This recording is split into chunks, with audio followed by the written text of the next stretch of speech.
It's always one. It's always me. Hi, everyone. Thank you for having me, Fernanda. So I come from Housing Justice Cymru, and I specifically work on the Faith and Affordable Housing project. So we're a relatively small Christian housing and homelessness charity, and Faith and Affordable Housing is a bit of a niche project.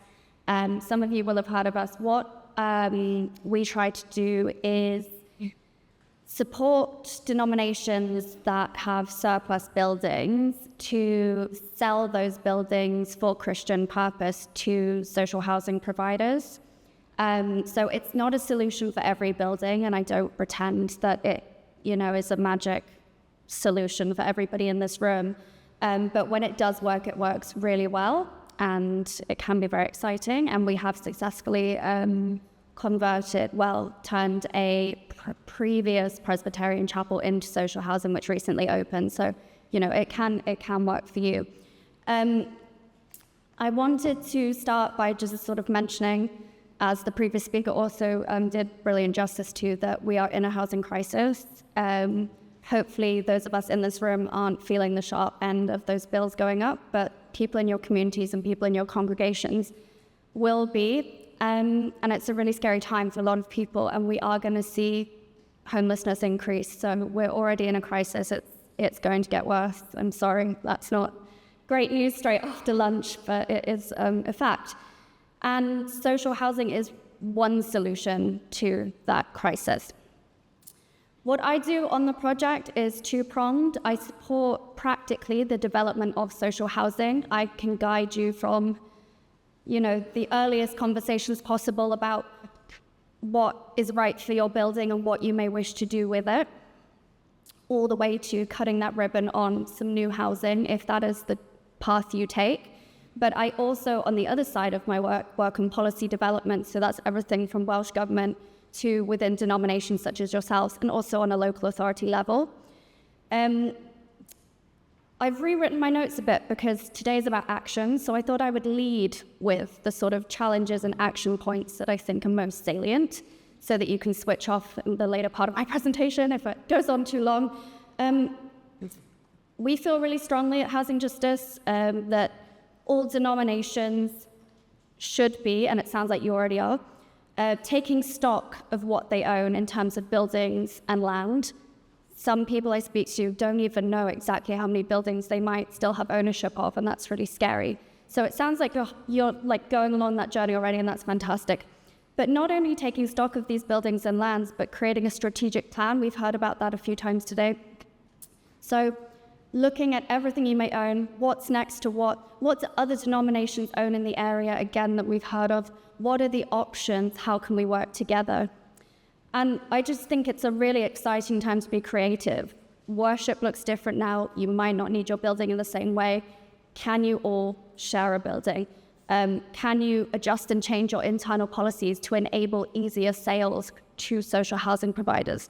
You can be really radical. Something that housing associations can do is take on a bit of financial risk sometimes, but they are more prone to doing that if you're presenting them with a portfolio of properties as opposed to one.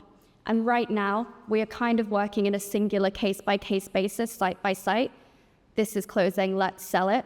Often when that building is sadly already very much at the end of its working life, the roof's caved in, people are breaking in, these sort of things. So if you're able to think 5-10 years down the line, what's happening to these 9 buildings in Llandudno, maybe you can make a plan longer term with a housing association, with your local authority, and discuss what the possibility is. In terms of solutions that I can offer, there's been a lot of conversation today about highest price, highest value in terms of the charity legislation. We've actually worked with some solicitors called Wrigley's to develop what we call the Wrigley's Guide. It's available on our website, but if you really want to read it, just come to me. I'll send it to you. The Wrigley's Guide talks you through the legal jargon of selling a church or chapel to a housing association or another charity. And it encourages you to interpret the concept of highest value in terms of highest Christian value, highest social value. does not have to mean highest financial value. You can be creative with your interpretation of these things. So that's something we can talk you through. There's also letting schemes in certain local authorities that allow you to, for example, we've been talking about residential properties, dwelling houses today. You can become a long-term landlord for purely affordable rents, and that's something that's much needed in Wales right now. Housing associations are also looking to purchase residential homes at scale. So your terraced houses that you might house clergy in, they'll snap your hands off if those are going. So it's definitely something to consider if you have a large number of those that are no longer serving your purpose. And CADU.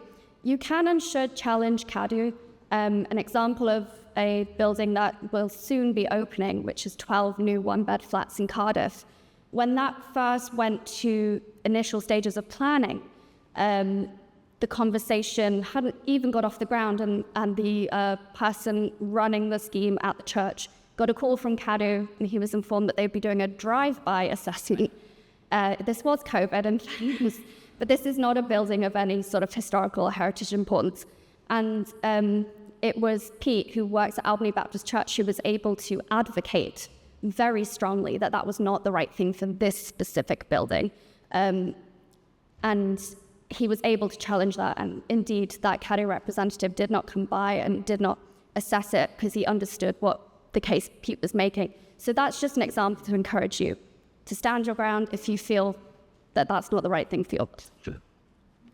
And also I would just say, before I get into some other points, that you should always bring your congregation and community on the whole journey.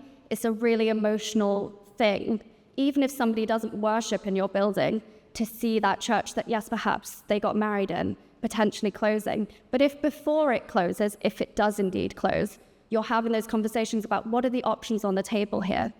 People are much more willing to sort of enter into realistic conversations. Because if you just one day close the doors and say, the roof's dangerous, we've closed the doors, we're probably going to sell it, you'll get a lot of really emotive, upset responses. Whereas if you are able to future plan and forward plan a bit, it really helps. So, just a brief one on the project. We've completed 11 sites. We're about to complete 12. It's very modest in the grand scheme of the Welsh Government's current target for 20,000 new homes. It's just 117 so far. But when you consider that's housing nearly 300 people, we're really proud of it. This is Trinity Presbyterian in Pencoed that I mentioned at the top of the presentation. So sadly, this was a demolition. That's not always the case. But sadly, in this case, it did need to be because of the state of the building. But what this has done is created new homes. And one of the gentlemen who moved in was a Falklands War veteran who had previously been sleeping on his daughter's couch, and she had a young child. And he said this has just completely opened up his life. And he had been suffering from depression, and this really helped him on his journey to recovery. So it's very real results through the project that really have an impact on the people that need homes the most. I've recently done a bit of work with the Bevan Foundation. They analysed what we've achieved and what sort of buildings denominations own and what they could do. Very rough estimates that about 1,300 homes could be developed through just unused places of worship, which is very significant. We took this report to the Senedd and we spoke to several ministers. It's not to say that we're going to do this, it's just to demonstrate it's possible and that Welsh Government should be doing more.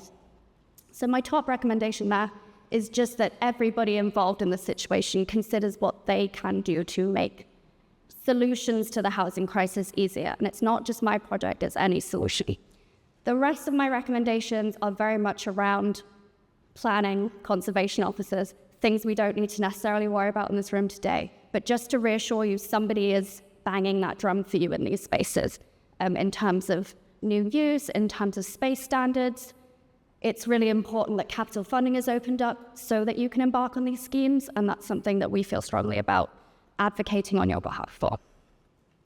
So in terms of what's next, I'm going to continue to do that advocation. I'm going to continue to talk to denominations about how they can be creative in enabling in-house policies that make these schemes possible. And I also have a variety of partners that have recently contacted me. Modular housing for veterans or for temporary accommodation for homeless people. That means you don't even need to sell your building. If you have adjoining land that might be suitable even for 5 modular units, that won't necessarily even have to be there forever. It's just temporary, but it provides somebody, with a safe place to rest their head for a few months while they get on their feet. Sustainable contractors, eco-contractors, homes for veterans again, and the sale of any unused clergy or parsonage homes can also be a sort of an easier way to get some capital in your own bank while you make your decisions. Rebecca, that's me. Thank you so much.